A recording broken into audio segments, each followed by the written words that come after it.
written down some of the really old classic songs, like Princess of the Night, Wheels of Steel.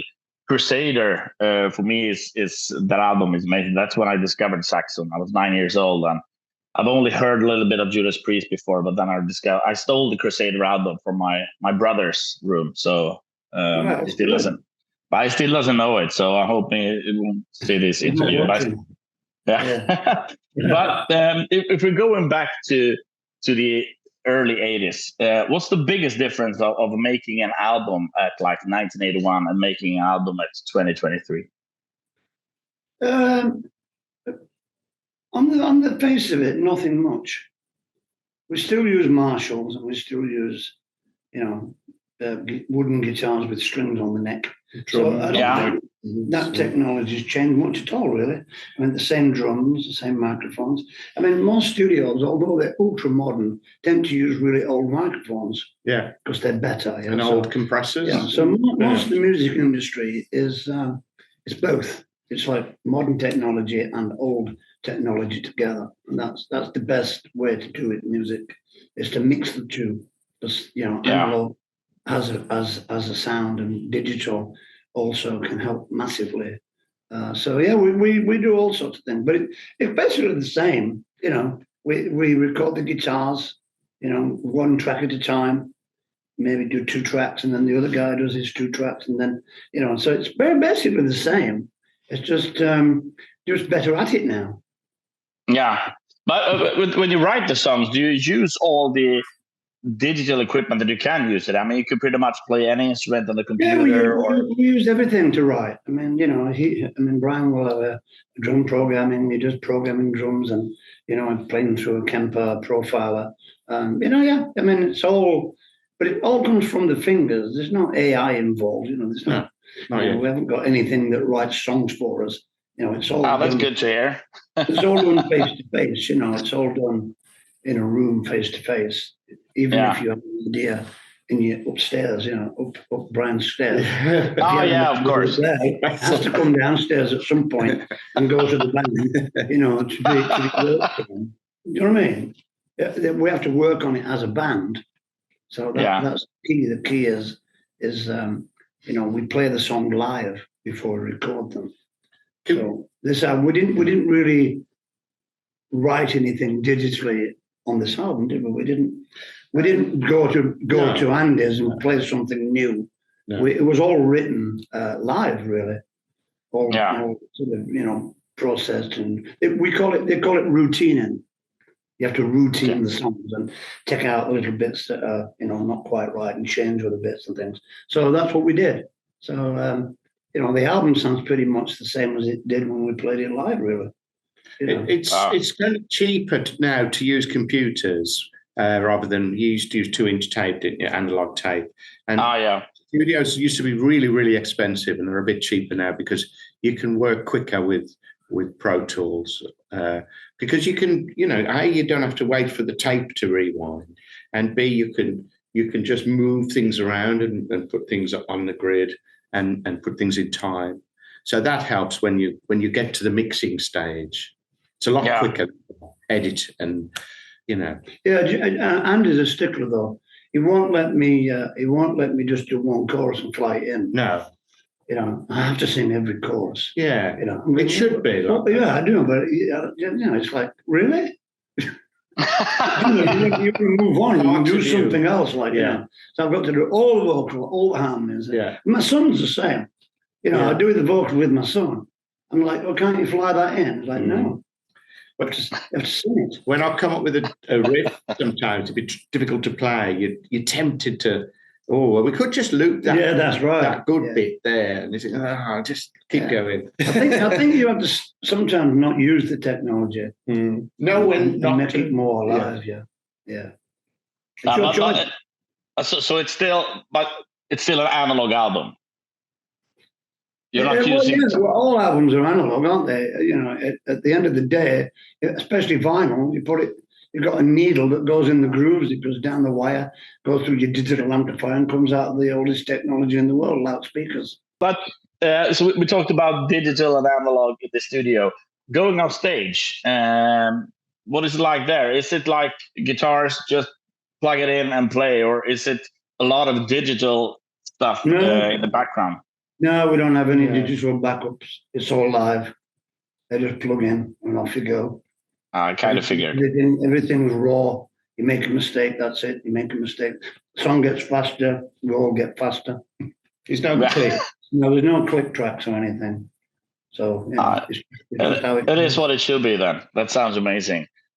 We like it. We like it. It's like being a guitarist and playing in front of like 4 Marshall stacks. Yeah. At number 11. That's fantastic. Yeah. A lot of bands now don't use stack. They just have in ear, and it just goes through a little digital thing, and then there's no backline. Yeah. You can have a silent stage. Yeah, silent stage. I go see some bands, you stand at the side of the stage, you can only hear the drums. Yeah. You can't hear anything else. Like, people don't understand that it's all in their ears. Yeah. We like the big Marshall stacks. Yeah, well, me too. I think the fans love it as well. Yeah, of course they do. I go walking and the gig and they go, wow, how many Marshalls have you got? Yeah. That's 24 Marshall cabs. Are they all working? That's always been the thing, hasn't it? When I used to go and watch bands when I was like 17 or whatever, and you'd just see all the equipment, and that would get you excited. Yeah. We're still on the flag for that. Yeah. It's very loud on stage. Yeah, it has to be. I mean, do you still have any hearing at all? It's been damaged. We have that as well. It's been damaged. Yeah. It's about 3:30. Yeah. What are you doing tomorrow? It's about come in about 3 o'clock. Yeah. It's very loud on stage. I have got hearing damage and I've got tinnitus, but I've been playing in bands for 45 years, so that's the price you pay. Yeah. So a couple of days ago, I was sitting down with Nicky D and talked about the old days, the Motorhead days, and we started talking about different kind of pranks within touring. He mentioned a couple of them, but on some of them he said he has to not talk about them because he will get arrested. He said, but do you have any? Oh, I mean, touring for so many years that you've done, do you have any old pranks that happened or some, really crazy stuff that happened you could share with us? It's difficult because you put us on the spot because you have to think about it. There's some great Motorhead moments, though. We toured with Motorhead in 1979 before Mickey's time. Yeah, that's before. Yeah, they were crazy, and we were like just naive boys from the north of England. I mean, Lenny had been in Auckland, and everything, and they were like, superstars in 1979 in England, and they were always trying to get us drunk, or like take snort cocaine or have amphetamines, or something. They're always trying to like turn us into like rock and rollers, and we were like, so they used to say, what do you want? Well, we'll have a cup of tea. It used to drive Lemmy mad. You know what I mean? A cup of tea. Right. So I once they were massive Motorhead then. We travelled on the bus with them, which was really rare. To invite us on the bus, and we stayed in all the same hotels. So we basically lived with Motorhead for 9 weeks or something, and they were always fighting. Continuously fighting, steady animal, right? So fighting all the time, fisticuffs. What about? Let me read in a book. Yeah, and we'll be going. They're fighting in the lobby. He's like, yeah. It's crazy times. Yeah. I once got off the bus and this guy shouted, Lenny, you're God. He went, no, I'm not. God's taller. Nice. Brilliant. I mean, talking about, back in the days and everything, you guys have both been big influences for many, many bands all over the world. But also the bigger ones, if you talk like Metallica and and the Megadeth. That's Darren behind you now, showing me I have 5 minutes left. Yeah. So he's showing you he's washed his hand. Yeah. or it's the Power and the Glory album. Yeah, exactly. But must I say, I know that Megadeth and Metallica was always the 70 times that Saxon has been huge influences for you, and also Diamond Head as well. Which bands have been your influences during time, and maybe still are? I think all those bands of the 70s, definitely. I mean, if you listen to our Inspirations album, you get a bit of a flavour of what inspired us. Probably the same, didn't you? Yeah, Purple and Sabbath and the usual suspects. I mean, the Kinks were massive at that time in the 60s. They sort of had all them riffs in there. God, I'd never heard that before. I'd never heard somebody play just a simple. That's 1964. Yeah. Very early. Yeah, I saw AC/DC very early on in their career. In front of like 150 people, Sheffield University. 1977 or something. So yeah, I mean AC/DC. The rest of the boys hadn't really heard of AC/DC, but I got their first. I got an import album from Australia that came out before the UK one. So we went to see them, and I don't think without that there wouldn't have been Wheels of Steel without AC/DC, because that riff is very influenced by AC/DC. And in I think 81, we did. When did Back in Black come out? 80. Yeah. We did the first shows in America on that tour with AC/DC. And they said they only invited us so they could hear 747. They liked the song, so they invited us on that part of the tour so they could hear 747. Come out for that bit. Yeah. I like that. Brilliant.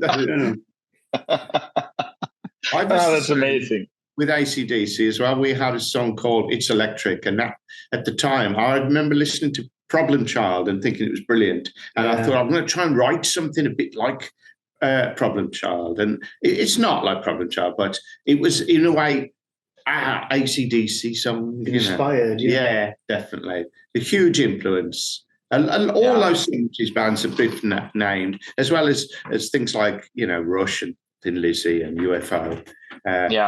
70s music is still my favorite decade of music. Yeah, well, I can imagine, and there will be many more rockers over the years that will say that they have Saxon and Diamond Head, of course, as their inspiration. So thanks for taking time with this interview. It's been a huge honor. It's always nice to talk to you guys. Thank you. Peace and quiet. And good luck with the album and the tour. I'm going to try to see at least 4 or 5 shows. That's my plan. You should definitely come. Party with us. Yeah, I will. Get some album sold for us. Of course. We're going to play the shit out of this album on Pirate Rock. Trust me. Okay, brilliant. Yeah. Thanks a lot. And cheers. And say hi to Darren from me as well. I see him walking. He's there. Yeah, there you are. Cheers. Take care. Bye.